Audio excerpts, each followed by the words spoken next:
Hello everyone, my name is Lily and I'm the book blogger behind Utopia State of Mind. I recently did a blog post called Top 10 Tuesday, 12 series starters you should gift for the holidays. And I was so inspired by thinking about series starters that would make great gifts, not only for the holidays, just gifts in general, that I wanted to do a series of videos where I would talk about them in depth. So today I'm going to talk about middle grade and adult fiction series starters. I'm going to do two other videos about the YA ones because I'm going to separate those into YA fantasy and YA sci-fi because I have a lot of YA series starters. And so I'm going to kick it off. I don't have that many middle grade recommendations just because a lot of the ones that I would recommend, for example, are in the Rick Riordan umbrella. So I've never read a Rick Riordan book I haven't really liked. So I first want to start off with Aru Shah. Aru Shah is one of my favorite middle grade series. There are a lot of different favorite middle grade fantasy series that I really like Aru Shah, like The Serpent's Game, like The Battle, like Paula Santiago, like, you know, all of those different kinds of books in those similar veins. But for me, the standout of that entire umbrella is Aru Shah, and it's actually the first one of that entire group that I read. And Aru Shah is just so...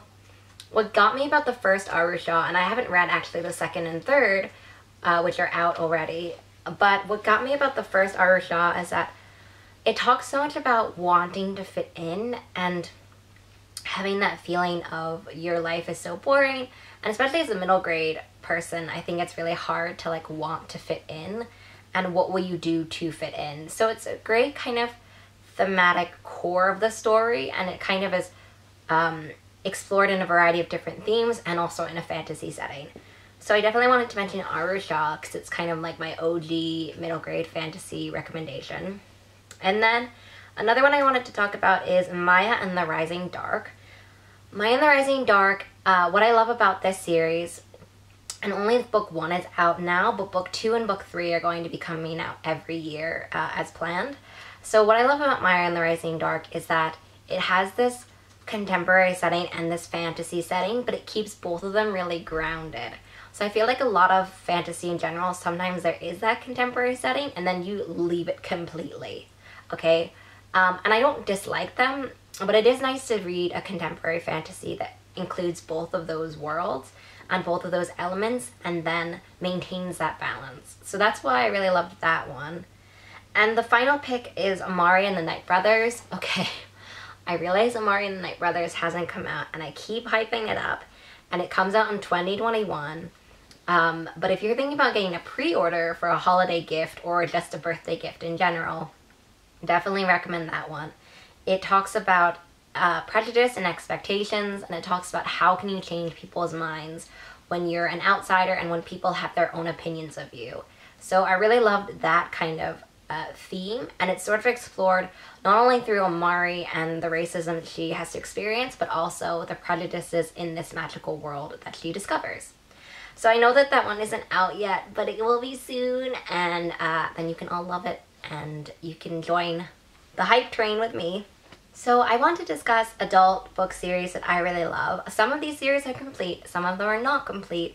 So I love that about series starters as gifts, because either you can give someone a book that they can read and then devour and then like finish the entire series in a week, or you give them a book that piques their interest and then they keep following that series. And this goes for any series, but the support of a series from book 1 is incredibly important for a series. I know some people can think, okay, I'm really interested in this series, but I'm not going to read it or buy it till this series is complete. But that mainly is kind of detrimental to the series because it won't get the support and the hype from people behind the scenes, like publishers or bookstores or any of those things that really use data and analytics and stuff. So if you really love a series, I would definitely recommend starting from when you first hear about it.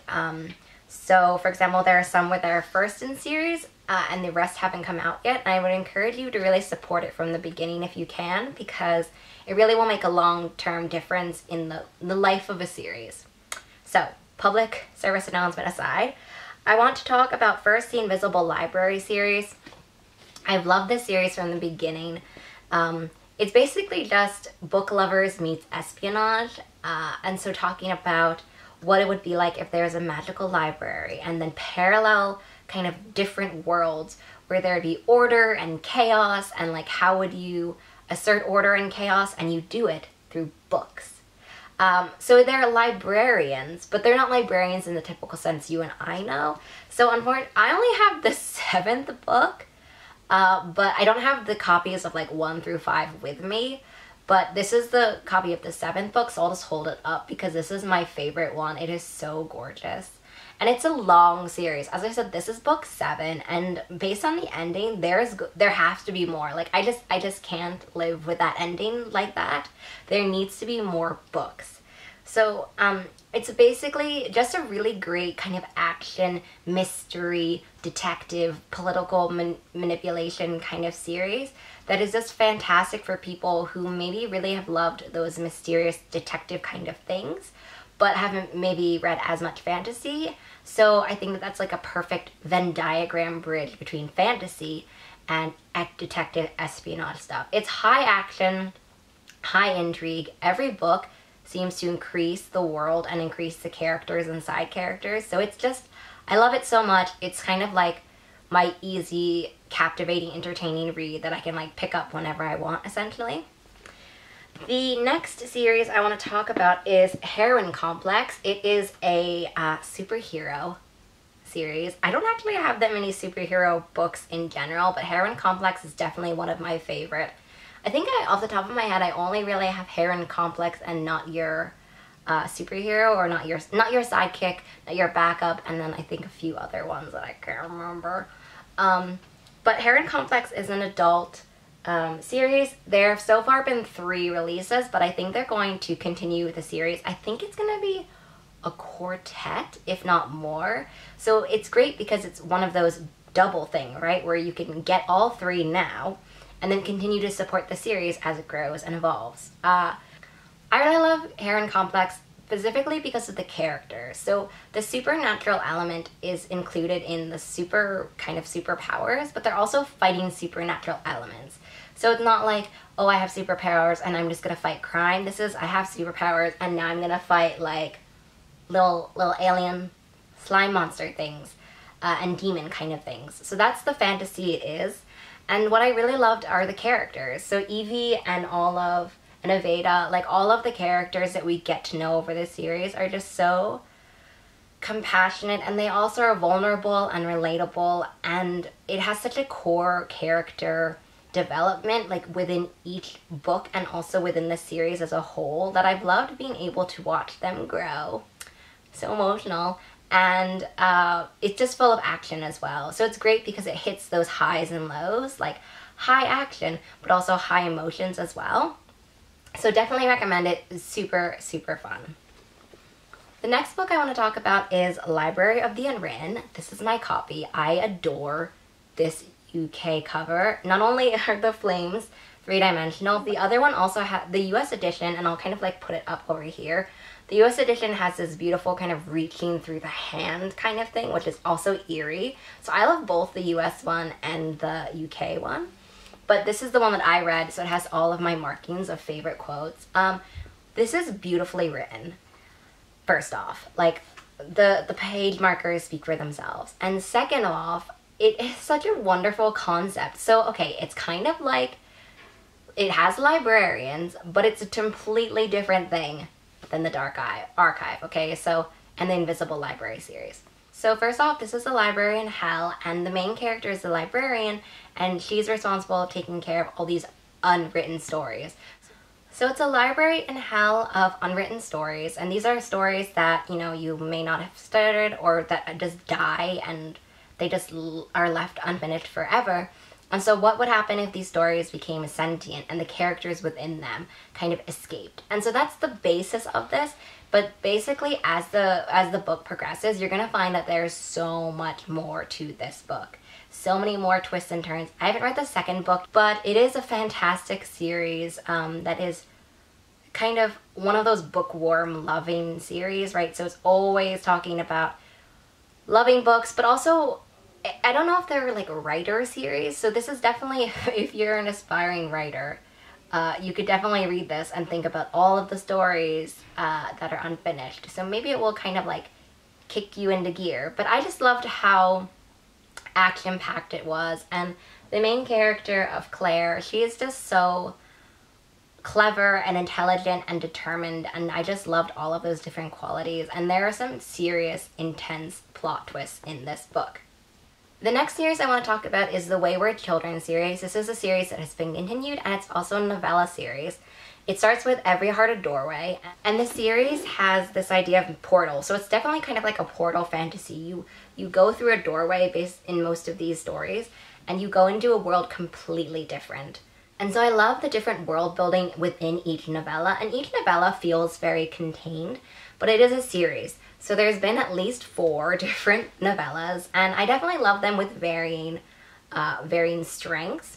But I love the series as a whole because it really talks about the changes we need that we might not even know we need, but that we need, and then what happens when we leave, and what happens when we leave the world we're in now, and also if we leave the fantasy world, right? So it's a lot about choice and transformation and decision and all of these different themes in novella form. So it's just really great, and I love kind of picking them up every time I can, because sometimes the characters are ones you've heard of before, sometimes they're completely new characters, but they all have that same kind of whimsical writing and that same exploration of transformation and choice. The next book series I want to talk about are The City We Became by N.K. Jemisin. I will read anything N.K. Jemisin writes, period. N.K. Jemisin could write a Twitter thread and publish that, and I would read it. But I believe the series is called The Great Cities series, but basically it's like, what if New York City was sentient? And it became this fantastical fantasy thing. And I don't want to talk too much about the magic system, but it is such a great first book in this series. Having spent so much time in New York City, it felt super nostalgic for me, and that's one of the elements I loved. But it's also like that theory, right? That idea of what if a city became sentient, and how would it reflect the people in it? Like, that just as a kernel of world building is so good. And that's kind of why I was drawn to this series. And it's N.K. Jemisin. Like, I loved it. I knew I would love it. 5 stars entirely. N.K. Jemisin's one of my favorite fantasy writers, or favorite writers in general. The Broken Earth trilogy is one of my favorite, period. So when I knew that this new series was starting, I had to jump on it, and I'm so glad I did. This came out this year, so definitely jump on the bandwagon to support this series as it progresses, because the writing is great. The characters are also super relatable in this one. I find sometimes in the Broken Earth trilogy, they also had relatable elements, but with those fantasy worlds, which seem so far removed from ours, sometimes you really wonder like how relatable they are to you. But this one is more of an urban fantasy, and so you can definitely be like, yes, you are relatable to me. I could walk where you're walking and feel what you're feeling. And there is that beautiful kind of relatability to that in some way. The next book I want to talk about is Black Sun. I don't have it with me, but Black Sun is one of the books where I feel like it was robbed, that it didn't go further in the Goodreads Choice Awards. I've mentioned this in my wrap-up as well, and it's still how I feel. It is one of these great paced books. I listened to it on audiobook through Libro FM, and I never wanted to stop reading. I have said this now a few different times, so please forgive me, but I feel like sometimes fantasy books are, you know, going up and down with like building up to something and then a little climax and then going down and stuff like that. But Black Sun for me completely just kept going, and the pacing was fabulous, and it also asks this question about agency and choice. And I know that that question of agency and destiny is only going to be further developed as the series progresses. So jump on that first book release series bandwagon, however you want to call it, for this year, and please think about gifting Black Sun to someone that you love who really loves fantasy. So definitely a recommendation from me. The next series I want to talk about is also a novella/novel series, and it's the Murderbot series. This is definitely for sci-fi lovers, specifically who have thought a little bit too much, maybe debatable, about what would happen if robots gained more of a sentient nature. And Murderbot are just so fun. So basically there's a series of novellas, and then there's also a full-length Murderbot novel as well. So there's a bunch of different books that you can go into the series from. And I just loved how fun it is. So for a sentient kind of robot character, cyborg, you know, I'm struggling kind of to define what exactly Murderbot is. But for that character, the voice of Murderbot, the narration voice, is so unique, so funny, so dry, so sarcastic. Like, it's one of those books where the narration is so amazingly done, and I love it so much. Like, if you look apart from the science fiction elements, which I love the science fiction elements so much, but even just the character of Murderbot is so well done that I just love it. And the next book I want to talk about is Architects of Memory. I read an arc of this one earlier this year, and it's also another first book published this year, support it if you can kind of thing. And it was this queer, beautiful space salvaging exploration, corporate betrayal, corporate, you know, manipulation. The world isn't what we think. Like, it hit me on every level I wanted to, on the space, on the queer level, on the like, is the truth we know really the truth? Like, it hit me on all of these different points, and I ended up just loving it so much. And I actually didn't realize that it was going to be a series. I think when I read it, I would remember thinking like, oh, I would read more of this. But when I was looking up all of the science fiction kind of 4 or 5 star reviews I had, I was like, oh wow, I should see if this is a series. And it is. I think it's going to be a duology, and I'm super excited for the next one because Architects of Memory, it blew me away. I didn't expect how much I would love it, and then I loved it. And that's where we are now. And some other books I want to talk about, which I actually totally forgot to write down on my list. I only was pulling books off my shelf, and then I was like, yes, I want to talk about you, and you, and you. So the first one I want to talk about also is a novella series from Tor, and it's The Black Tides of Heaven. I think what the term is for this one is silk punk. So if you're familiar with the term steampunk, where everything is like super, super mechanical, and a great steampunk series I love is Alchemists of Loom.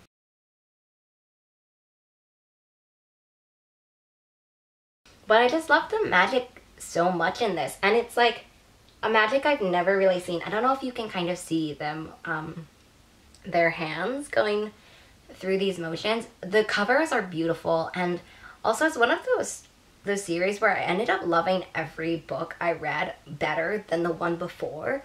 And it's not even that I didn't like the one before, I just ended up loving each successive one better and better. And that feeling is just so satisfying, and so I really love this series, and I just love the magic behind it. Like, in all honesty, it has such a unique world building that I have to recommend it. Another book series I love, which has 2 books out already, is The Wolf of Oren Yaro. This is already the second one released this year, The Icosar Falcon. But this is The Wolf of Oren Yaro, and so this is the first one in the series. I love this series so much, and I definitely think that this one was my favorite between the 2, just because the main character just got under my skin in this one in such a great way. Like, not in a bad way, in such a great way, because she's this queen and kind of ruling under an unstable kind of situation. If you like political manipulation, political drama, like, this is the series for you, with such a strong main character who is also strong but also very vulnerable. Like, we know how vulnerable she is because we're reading her perspective. She maintains this sense of vulnerability and strength and intelligence and cunningness all at once in such a beautiful, organic, kind of comprehensive way. And so the characters are really great, and as I said, this has a lot of political stuff involved in it, and political drama and betrayal and stuff, and if you really like that, you definitely should check out the series, and you could catch up on the second one before the third one releases. So another book I wanted to talk about, which is also gorgeous, is Sorcerer to the Crown. So Sorcerer to the Crown and The True Queen have both released, so you could definitely read both of them. And I also really loved that I love the magic system in this one. It merges magic and Regency London. I just had to check from the back. Regency London all together in one. I definitely think I like The True Queen better than Sorcerer to the Crown, but I definitely appreciated having the background of the world and what's going on in Sorcerer to the Crown before The True Queen. But it is such a beautiful world building, and also with really great characters that deal with privilege and deal with magic and deal with mystery. Like, all of those three elements are really wonderfully woven into this book, and it is also just a beautiful addition to have on your shelves. I would definitely lump this kind of in the same vein as The Invisible Library, in the sense that it has a very relatable, easy to digest fantasy element in case you're looking for books where your targeted audience may not be a die-hard fantasy fan. This is a really approachable kind of step 4 in between, essentially. And I really loved reading this series, and I would highly recommend it. The next book I want to talk about is Jade City. So I adore Jade City and Jade War, and I'm sure I will adore the last one.